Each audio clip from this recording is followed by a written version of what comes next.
Now Naaman, captain of the army of the king of Aram, was a great man with his master, and highly respected, because by him the Lord had given victory to Aram. The man was also a valiant warrior, but he was a leper.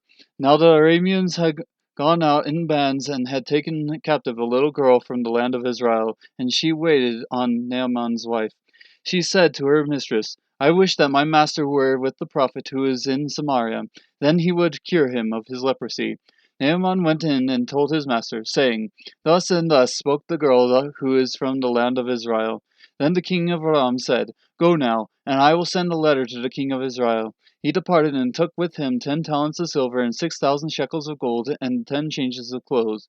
He brought the letter to the king of Israel, saying, And now as this letter comes to you, behold, I have sent Naaman my servant to you, that you may cure him of his leprosy. When the king of Israel read the letter, he tore his clothes and said, Am I God, to kill and make alive, that this man is sending word to me to cure a man of his leprosy? But consider now, and see how he is seeking a quarrel against me. It happened when Elisha the man of God heard that the king of Israel had torn his clothes, that he sent word to the king, saying, Why have you torn your clothes? Now let him come to me, and he shall know that there is a prophet in Israel. So Naaman came with his horses and his chariots and stood at the doorway of the house of Elisha. Elisha sent a messenger to him, saying, Go and wash in the Jordan 7 times, and your flesh will be restored to you, and you will be clean.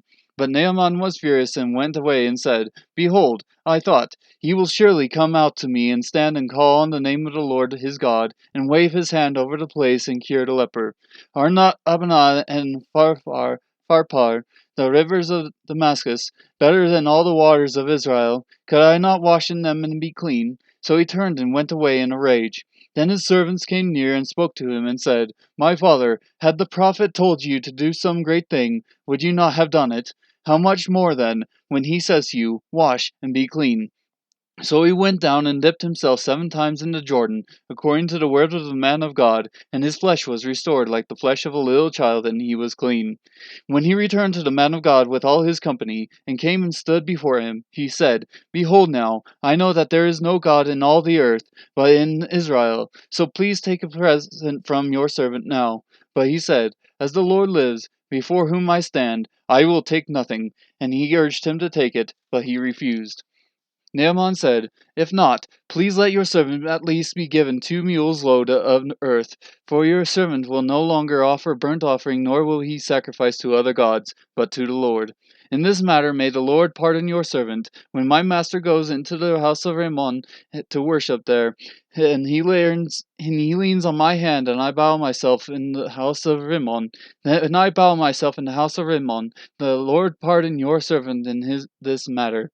He said to him, Go in peace. So he departed from him some distance.